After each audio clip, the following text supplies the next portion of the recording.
नमस्ते बच्चों। आज हम पाठ 9 के शब्दार्थ, कठिन शब्द व अभ्यास करेंगे। तो कुछ पाठ पीछे हमने ऐसे किए हैं जिनमें शब्दार्थ और कठिन शब्द छूट गए हैं, तो वो भी मैं आपको दूंगी। तो अभी आज हम 9 पाठ के शब्दार्थ करेंगे। पहले व्यसन, बुरी आदत, कोई भी बुरी आदत हो सकती है। मसनद, गोल तकिया। संध्या, शाम। थिरकना, नाचना। बेखटके, निडर, जिसको कोई डर नहीं है। बोध, ज्ञान। चित्त, हृदय। वीरान, सुनसान। तृष्णा, प्यास या लालसा।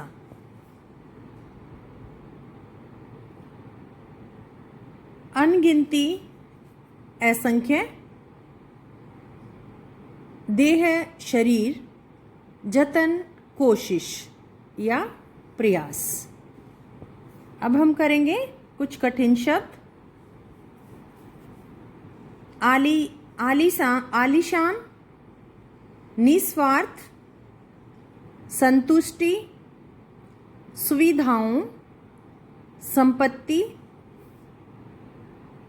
वैभव, प्रलोभन, वास्तविक, शांतिपूर्वक, पिंजरे, आज़ादी और जिंदगी, बंधन। तो ये थे हमारे इस पाठ में आए कठिन शब्द व शब्दार्थ। अब करते हैं हम अभ्यास। प्रश्न 1, किन बातों से ज्ञात होता है कि माधवदास का जीवन संपन्नता से भरा था, और किन बातों से ज्ञात होता है कि वह सुखी नहीं था? तो हमने ये पाठ में पढ़ा था कि कौन कौन सी चीज़ों से वह संपन्न था, परिपूर्ण था, किस किस चीज़ से, किस किस चीज़ की उसके पास कमी थी। तो ये सब चीज़ें हम पाठ में पढ़ चुके हैं, अगर आपने ध्यान से सुना हो तो। माधवदास की संगमरमर की कोठी में सुहावना बगीचा जो मन को भाने वाला था। इस बगीचे में फव्वारे लगे थे। उसके पास बहुत अधिक धन था। वह भोग विलास में अपना जीवन बिता रहा था। हर चीज़ की सुख सुविधा से वह अपना जीवन जी रहा था। उसने चिड़िया को मोती की झालर सोना देने की इच्छा प्रकट की। सेठ माधवदास के यहाँ अनेक नौकरानियाँ काम करते थे, परंतु माधवदास के जीवन में खालीपन था। वह मसनद के सहारे अपनी आलीशान कोठी में अकेला रहता था। वह अपने मन की शांति के लिए एक छोटी सी चिड़िया से विनती करता है। तो उसके पास धन, रहने के लिए अच्छा मकान, ये सब सुख सुविधाएं थी, नौकर चाकर, लेकिन उसके पास रहने के लिए उसके पास कोई भी नहीं था। इसलिए वह चिड़िया से वहाँ ठहरने के लिए कहता है। प्रश्न 2, माधवदास क्यों बार बार चिड़िया से कहता है कि यह बगीचा तुम्हारा ही है? क्या माधवदास निस्वार्थ मन से ऐसा कह रहा था? स्पष्ट कीजिए। निस्वार्थ मतलब उसको कोई स्वार्थ नहीं था। माधवदास के पास आलीशान कोठियां थी, सारे सुख वैभव थे, दास दासियां थी, परंतु उसके मन को सुख न था। वह अपनी आत्मिक शांति के लिए चिड़िया को बगीचे में रहने की विनती कर रहा था। वह चिड़िया से कहता है कि इस बगीचे को अपना ही समझो। माधवदास चिड़िया से यह बात निस्वार्थ भाव से नहीं कह रहा था।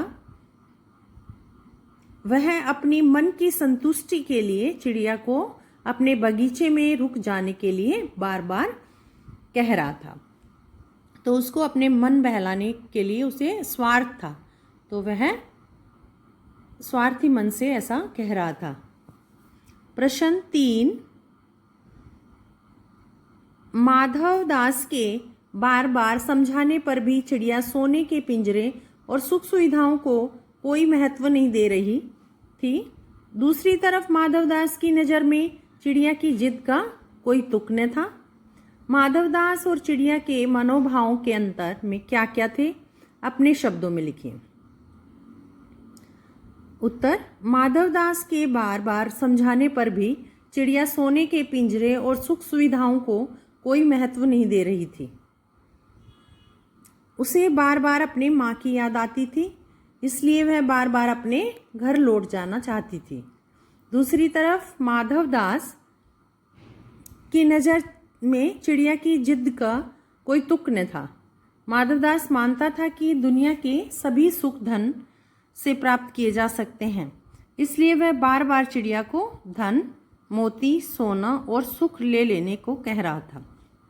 जबकि धन दौलत, पैसा ये सब कुछ नहीं होते। चिड़िया ने अपनी माँ को उन सब चीज़ों से अधिक महत्व दिया है और वास्तव में भी ऐसा ही है। माधव दास आत्म सुख पाने के लिए अपना सारा सुख, वैभव, संपत्ति लुटा देने को तैयार था, जबकि चिड़िया की बच्ची माँ का प्रेम पाने के लिए माधव दास द्वारा दिए जा रहे सभी सुख वैभवों को ठुकरा रही थी।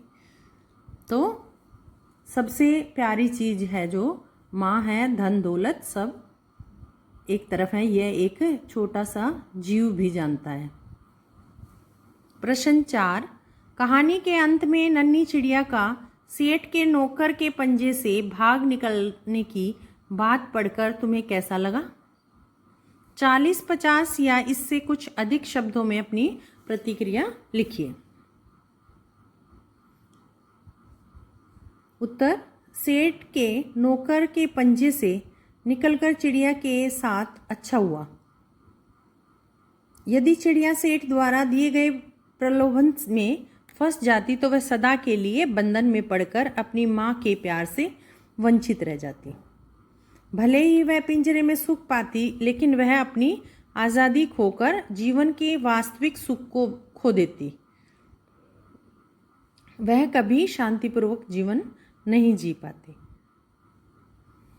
प्रश्न 5, माँ मेरी बाट देखती होगी। नन्ही चिड़िया बार बार इस बात को कहती है।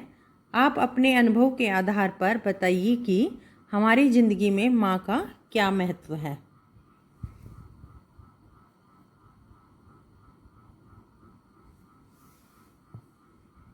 उत्तर, एक कवि ने माँ के बारे में लिखा है, उसको नहीं देखा हमने कभी, पर उसकी ज़रूरत क्या होगी। ए माँ तेरी सूरत से अलग भगवान की सूरत क्या होगी।